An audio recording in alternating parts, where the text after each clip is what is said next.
It's recognized by the Library of Congress as one of the top 10 most influential books in the world. It's a quick read. You might want to read it. Man's Search for Meaning. Viktor Frankl was a Holocaust survivor. When he was released from the prison camps, he had an exceptional opportunity, and he gifted the world this book.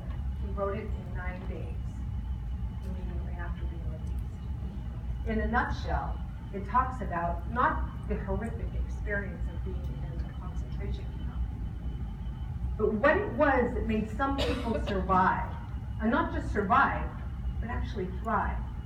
Do you know that there were a lot of people who were told that they would be freed on a certain date, and when that date came, they would die the following day. They had given up hope. Man's Search for Meaning is about hope.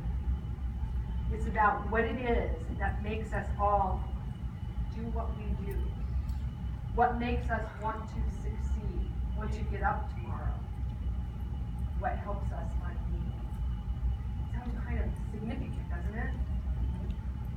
So, in this book, on page 132, he actually wrote that freedom is at risk of dwindling away into mere arbitrariness, and liberty is going with it. If we do not live our lives responsibly. Next slide. And here's a big quote about that, but I'm going to skip that so that we can. It's basically what I just said in a nutshell. Viktor Frankl, and one more. I love this equation. We use it frequently with this movement. Responsibility plus liberty equals freedom. It was an equation that Viktor Frankl knew had to be lived.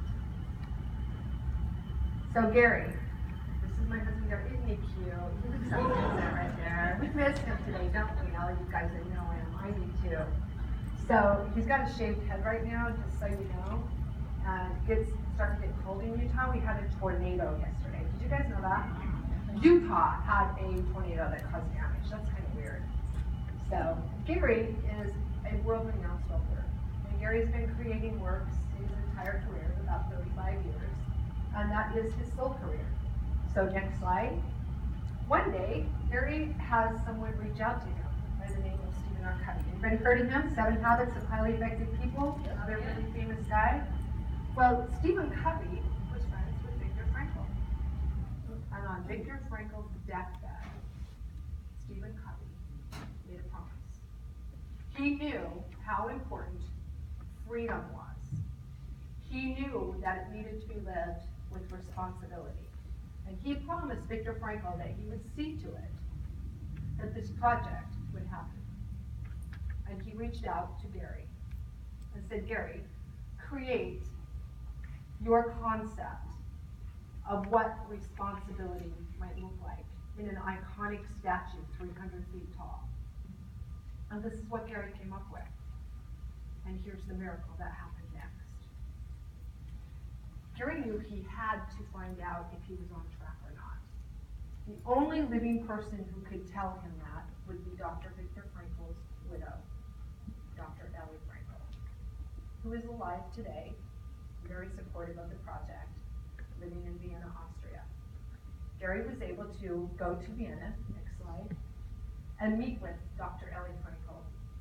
And when he got there and unveiled this statue, Dr. Ellie said to him, come with me, Gary, in her journey, and took him into Viktor Frankl's study, which you see right here. And she took him to the bookshelf that was lined in white leather. And she proceeded to tell him this story. One more. She said, Viktor found this piece right after he was released from the prison camps. It was sacred to him. He cherished it his entire life. He didn't have any money. He had to put it on layaway and wait a time period to even have it. He built the leather-clad niche in the wall and kept it there. Next slide. And she told Gary he would often use this piece, which he entitled The Suffering Man, as a metaphor for responsibility, asking the question, where's the hand reaching down? And then she said to him, and you, my American sculptor, bring to me a statue that answers my husband's question. I hope you can feel that. And I hope you understand that that was the moment that Gary Price knew that he was on track. It was also the exact moment that his wife, the real estate broker, who was not involved in any of this at all, I was busy working. I'd known Gary for a year at this point when I overheard this very story in his studio. As he shared what that big 13-foot clay 2 hands, what is that? And I heard him tell someone the story you just heard. When they left, I was in tears. I said, Gary, this is your destiny. You know you're supposed to do that, right? And he said, yes. But he's a sculptor, right? He loves to be in his jammy pants, right, Woody? Jammy pants and slippers over in his studio working like he is today. That's where Gary likes to be. He needed to have somebody that could go out there and talk to people and create relationships and create what needed to happen next in order for this to be birthed. And that's where all of you come in, because that's where the magic started happening. Very quickly, right after that, we met Woody Woodward. Raise your hand, Woody. Woo! We met Woody. How many of you feel like you have angels in your lives? Raise your hand if you feel like you really, whether they're here or in the next slide. I've got a few of those too. Angels show up for us when it's really important, sometimes even when it's not that important, right? Well, our angel showed up for us right about that time. When Gary and I needed to know, what does this mean? What are we supposed to do and how are we supposed to do this? And Woody helped us get clear on the path to creating history. And through that, he introduced us to a lot of amazing people. And right off the bat, one of those very first people that Woody Woodward introduced us to was Bob Snyder. Woo! Is that easy? He invited us to go to a Salt Lake Regional and to speak and to tell us a little bit about this statue. We just barely met Bob, maybe for a couple minutes prior to that day. But we listened to him all morning. And we listened to what you guys are doing. And we realized this is a legitimate company. If I weren't selling real estate or weren't doing statue, I'd be doing what you guys are doing.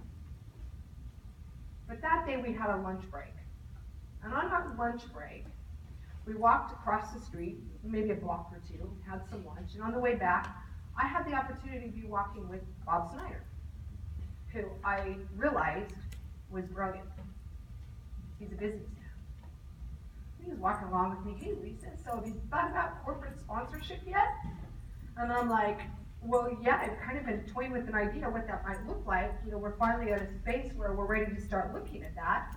And we're walking along, and he goes, and I'm like, wait a minute. You're brilliant. You're right here. We have another block and a half to walk. What if I run this up the flagpole and you give me some advice on whether you think this will work and help me tweak it? And can you maybe mentor me through this? You know what Bob Snyder said? Yes. Let's talk. Share it with me. So we're walking and I'm talking to him about how I believe this is supposed to be about everyone. I don't just want that one guy. Oh wait, Gary and I had dinner in his house. The one guy that could write the one check and pay for the whole thing. You guys know those guys? But he wanted his name on top. That doesn't work. We want to have everybody have their name there, right? So I'm sharing this idea with him about how maybe the leaders go first, and then there are people say, you know what, we like this, we want to get involved, and we want to buy some of these little things, and we want to support this natural responsibility. We want our names there, and we want to dance on top of that. And I'm sharing that with Bob Snyder. I'm like, so I really think that I want to have corporations come in this way. And he stopped, and this is what your leader did. He turned around and he took my hand. And he said, Leesa, I'm your first sponsor. I'm your first corporate donor. So you guys, we're not us, are the very first Founders Club donors. Give yourself a hand.